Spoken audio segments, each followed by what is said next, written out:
Hello guys, pag-usapan lang natin ang breaking news. Ayon kasi sa bali-balita, nakakaloka. Daniel Padilla at Kyla Estrada patuloy na siniship ng mga fans na alam niyo naman siguro.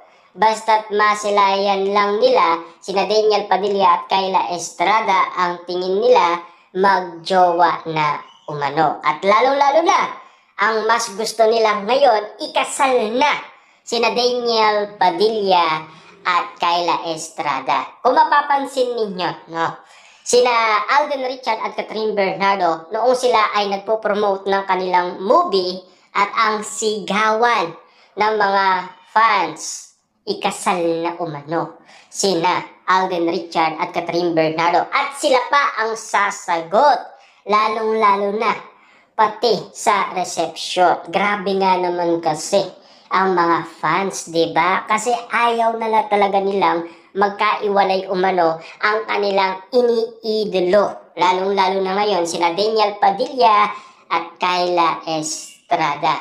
Yan kasi ang mga kapansin-pansin kung bakit nga naman kasi patuloy silang siniship para totoo na magjowa sila. Yan kasi ang mga kwento-kwento.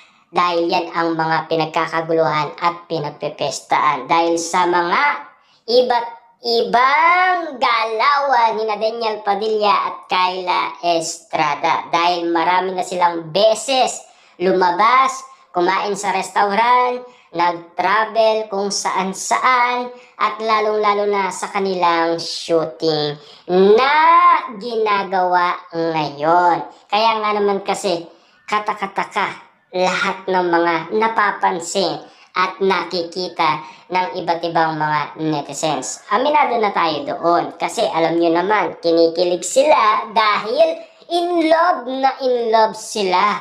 Dahil nakikita nila hanggang ngayon kasi may chemistry pa rin si Daniel Padilla. At lalong-lalo na, napaka-gentleman umano ni Daniel Padilla. Pero bakit noon ang pinag-uusapan nila hindi naman daw gentleman si Daniel Padilla? 'Di ba?